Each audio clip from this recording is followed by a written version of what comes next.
know what happened 6 years ago today? In 2017, Volt Europa began as an idea. 6 years later, that idea has grown into a pan-European movement with more than 110 elected officials and more than 23,000 members all over Europe. Together we are creating a greener, fairer and more connected Europe on every political level. Many elected officials therefore work on our vision on the local level. But what does it actually look like to think European but act locally? In Rome, Volt led the creation of an European Affairs Office. Among other things, it will manage EU investments into the city and strengthen the partnerships and cooperation with other European cities. Over in Maastricht, not just Dutch students, but also international students can apply for an energy allowance to help pay their monthly bills. In Munich, on the other hand, funding was secured for a project that will transform a neighborhood into an energy positive district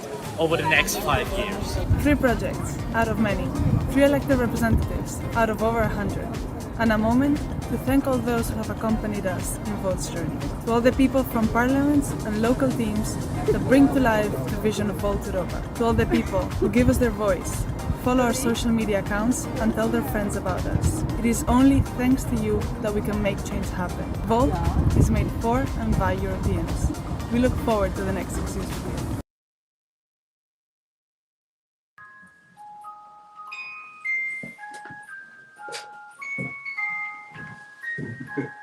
Hello Europe!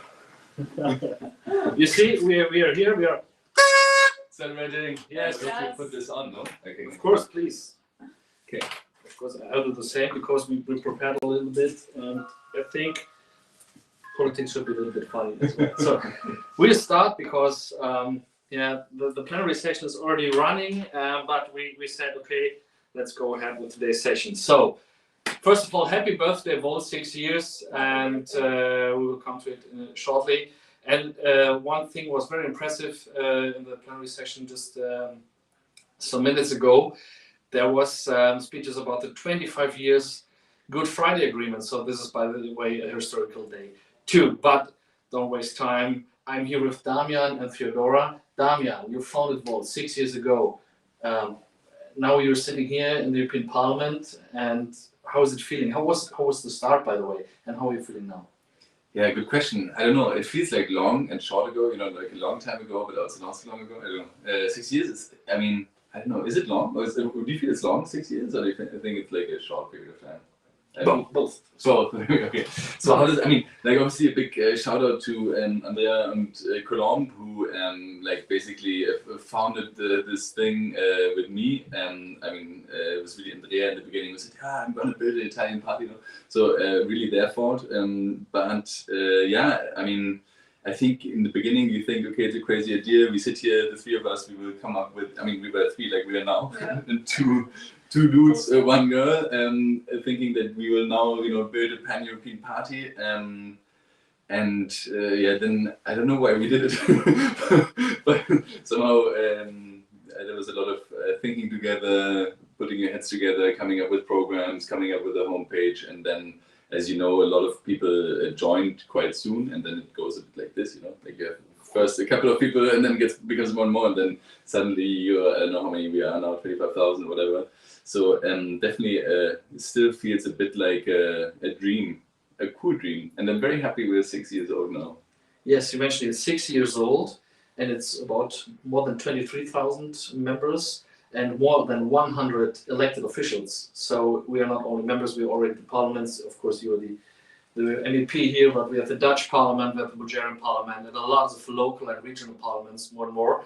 And hopefully, within this year, there will be more seats. And this is why Theodora Famprikezi from Volt Greece is here, recently elected to the co-president almost 2 weeks ago. How is it feeling? Yes, thanks for having me on Volt's 6th year anniversary. So from my side, I think I would say that I represent this new generation of Volters because I personally joined Volt Greece in January, just this January. And as you said, in March 11th, I was elected co-president of the Volt Greece. It goes fast sometimes. Huh? Well, had to fast track it because we have national elections, so they were officially announced yesterday, May 21st, and we have not that much time until then. And Volt is taking part in these elections under the electoral coalition that we have formed, which is called Prasino Gemov, green and purple. So it's a coalition with green parties, and we have a very, very exciting road ahead, and the welcome from the Greek society has been the warmest one. So you mentioning the warmest one. How is the reactions after your first official General Assembly as a let's say registered party in Greece? MOF, by the way, sounds very cool. Purple is MOF. MOF. And how is the how is it going since these 2 weeks? I saw amazing press coverage. Yes, indeed. So to give you a brief overview, Volt in January of 2022 was not yet a full party, and we just had 20-30 members. So, and this March we had our first General Assembly. We voted our statutes, we voted our political positions, we have elected officials, we have candidates for the elections, and we are in an electoral coalition. And so just within 5 days after our General Assembly, within this period, we received more than 120 membership applications. Yay. So imagine how fast this is growing. And we had immense media coverage because This is very much in order. For both Greece, exactly. So this is just a small picture of how well society is taking it, and that we are actually covering this gap, this political gap that has been existing in Greek politics, and both with this go-to attitude and with pragmatic solutions and being science-based and action-oriented. So this is the answer to the political issues that we have been facing the past years. Maybe can I say, so for me, like this is really the beauty of it. So you asked me, how does it feel? How did it feel at the beginning? I guess you have that feeling now, like basically it's just people who want to do the right thing and who understand that we can do that in politics. That if we, politics is still the space where we take decisions about our common future, about our common presence. Yeah?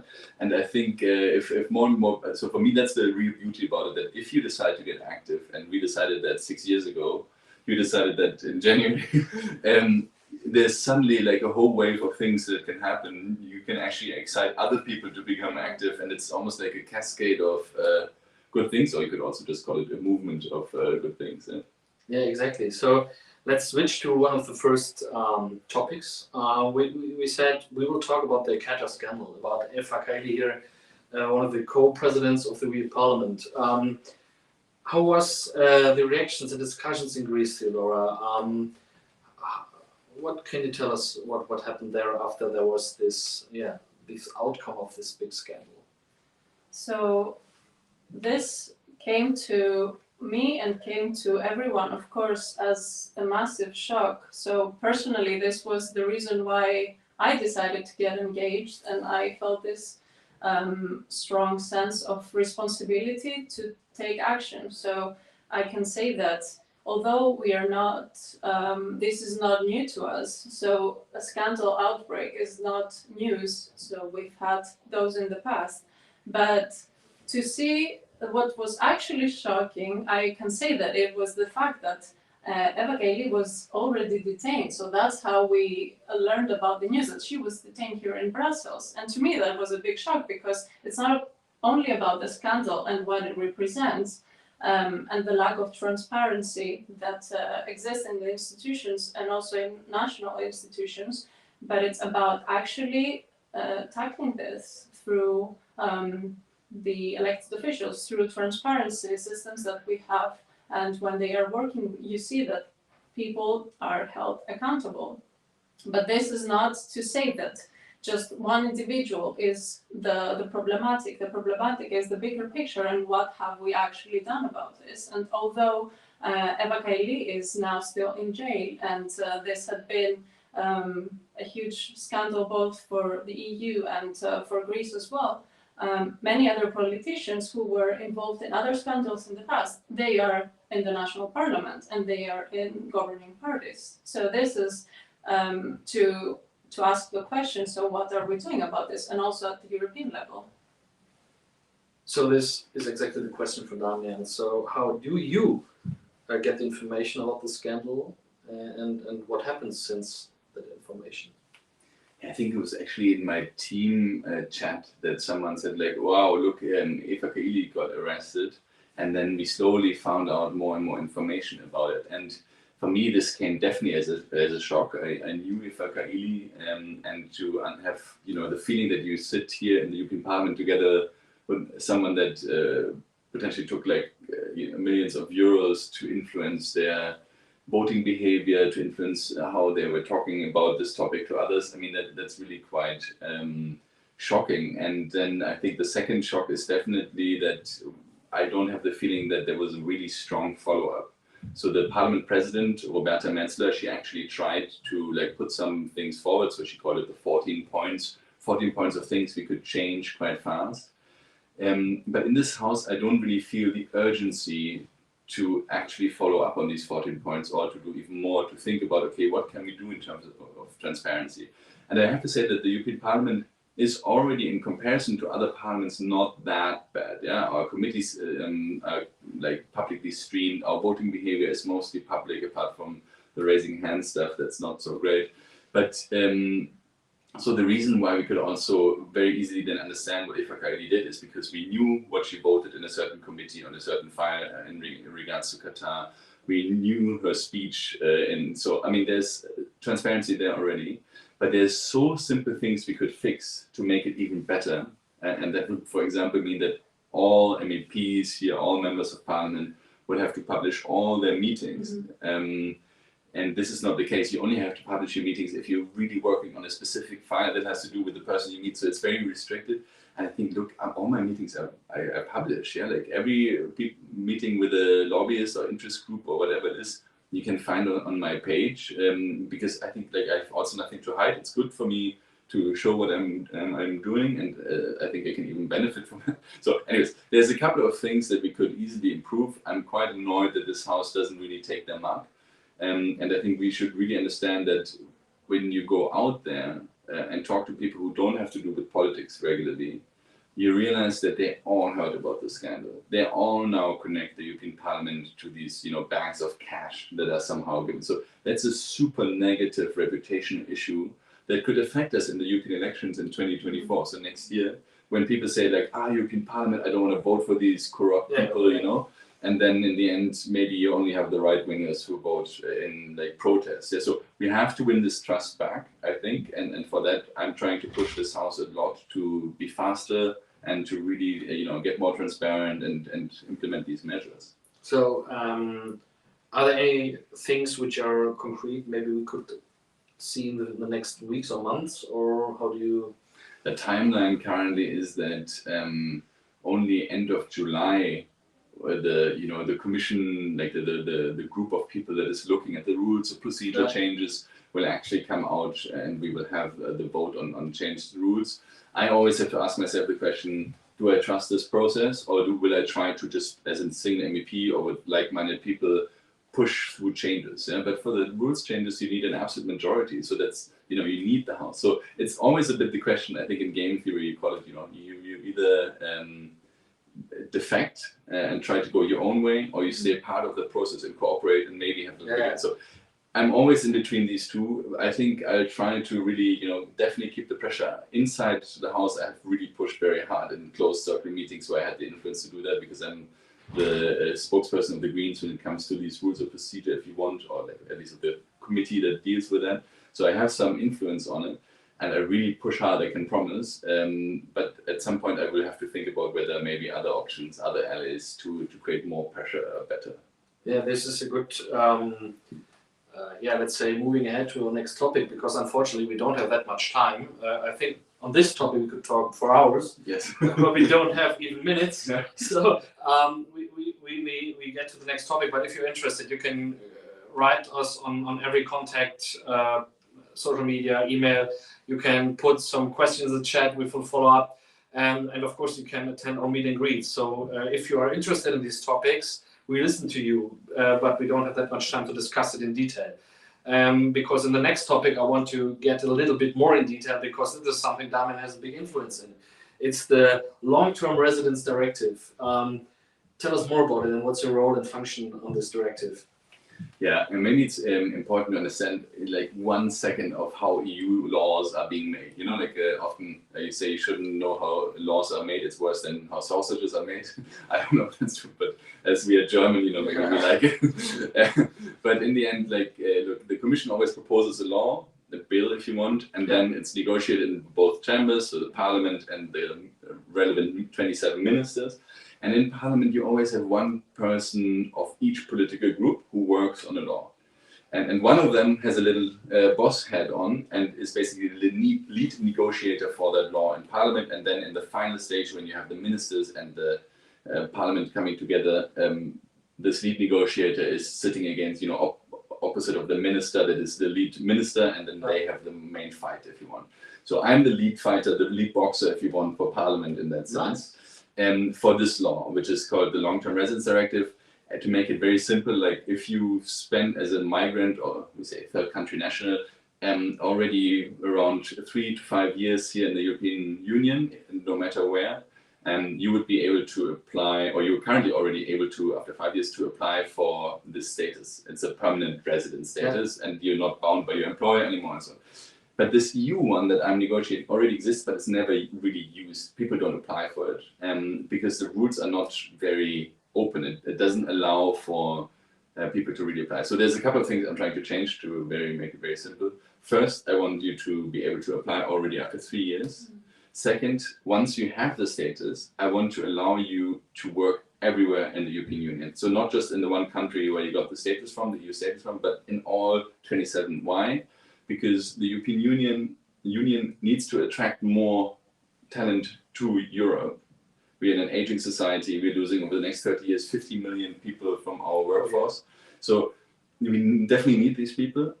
But for migrants, there's no such thing as a European Union. They're stuck in one country. They have 27 labor markets, not one.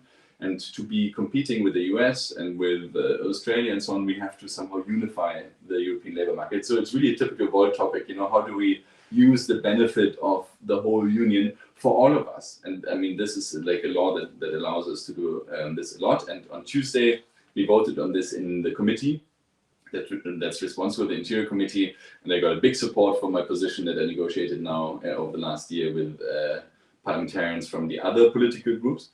And now we hope that basically soon the 27 ministers, interior ministers, will be ready, and then I can start my boxing match and try to get as much in there for the migrants. Definitely, and whoever is already following Damian, or who is not, he's doing much better now in informing us about what's happening there. But coming back to this point, long-term residence directive is, as you said, something for the third country residents. So let's go to the perspective of Greece. Theodora, what's your opinion when you hear about this directive? It makes me think of very, very high percentages of youth unemployment, for example, that we have one of the highest in Europe. And it makes me think of the brain drain generation, being part of it myself. So this is my generation, and this is mostly part of the things that we fight for, and this is why I am living in Brussels as well. You know, I couldn't, for example, find a job in Greece, and there are this kind of long-standing struggle and the unfavorable circumstances for young people to work within, like Greece, for in this case. It makes us also eligible for European grants, for grants such as the Youth Directive, who are supporting young people within a specific period of time, either from being unemployed or from coming out of education. So it's supporting them to find quality jobs and continue their education. So this is, for example, just one of the directives that we are eligible for. So there are grants for us to support our youth, for people under 30, to get jobs. And we have not done anything about it. And this is just a wasted opportunity. So we want with simple solutions, this is actually also, of course, what VOLT stands for. We just want these things that we are eligible for, that we can take advantage of, and that we can tackle one of the biggest issues, youth unemployment and unemployment in general increase. It's a shame not to be taking advantage of it. Actually, a very quick comment on this. I think,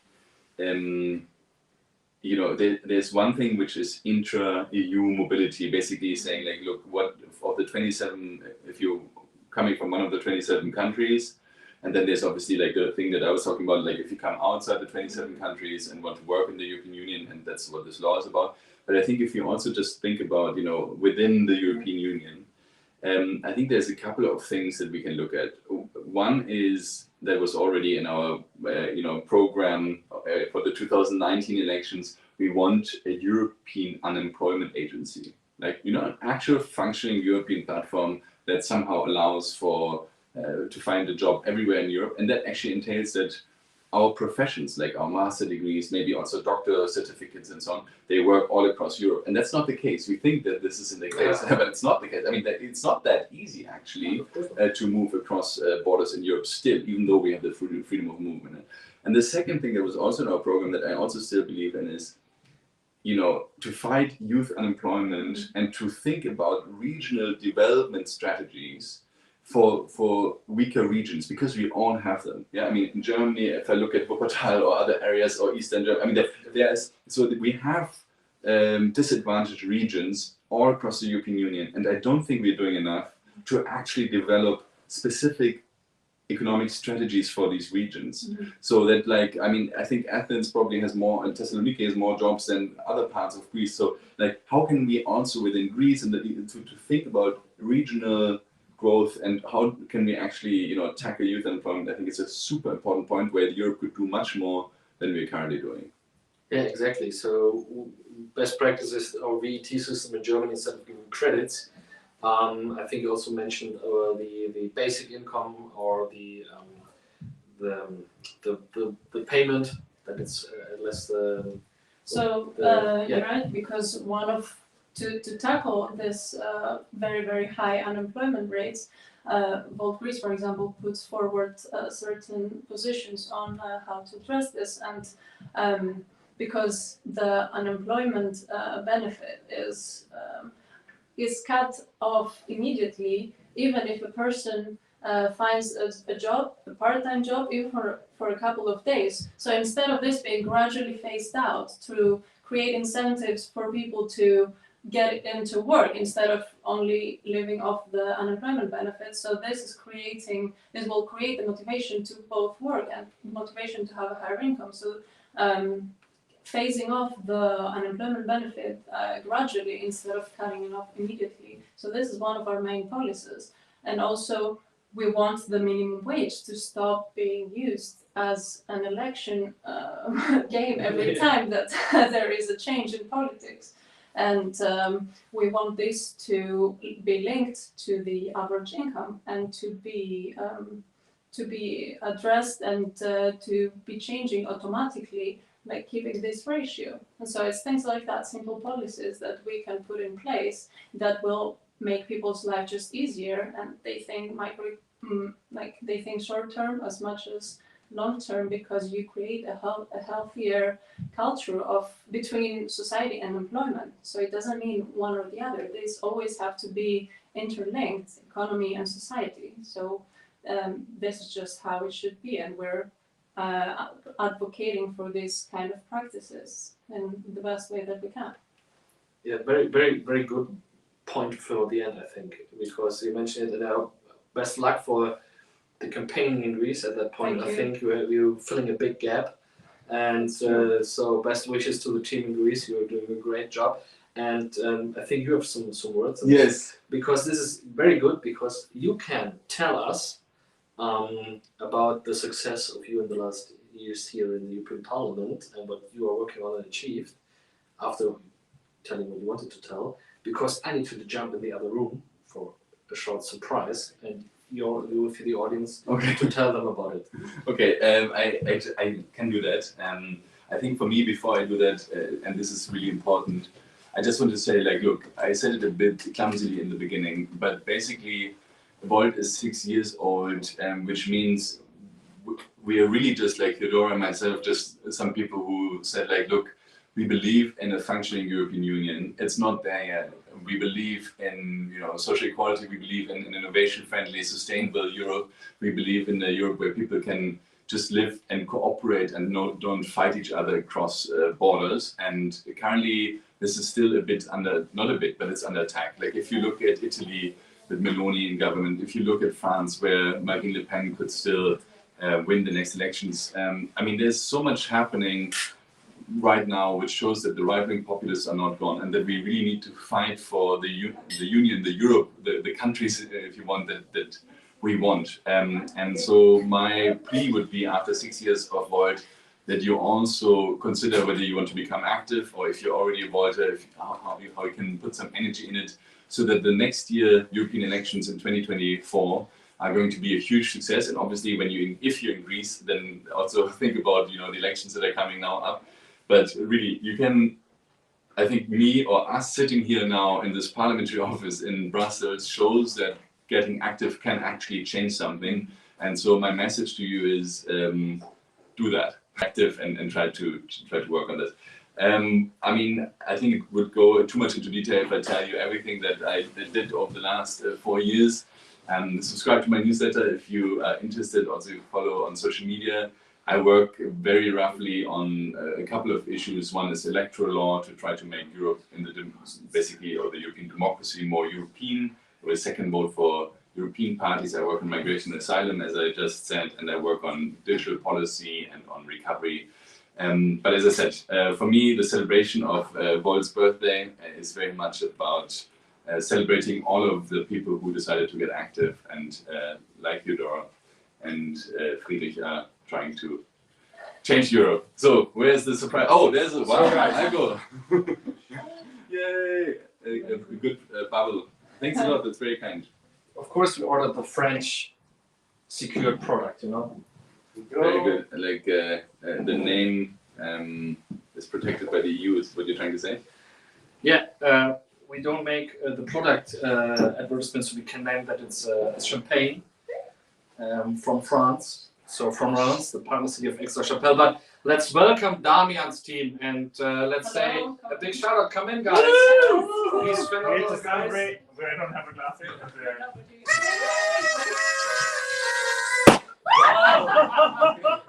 So, happy birthday. I hope you have your glasses of coffee, tea, or even something better prepared. We say a big thank you, and big thank you to Maurice from Team Netherlands, who helped us with this improved streaming solution today, because we ordered the studio in Brussels, but because of the plenary session, there was a double booking, and so we're sitting on the couch, Which is much nicer. which is very much nicer. We can have a Cozy. And so we wish you good luck to Europe, and join Volt and help us making Europe better. Thank you. Thank you.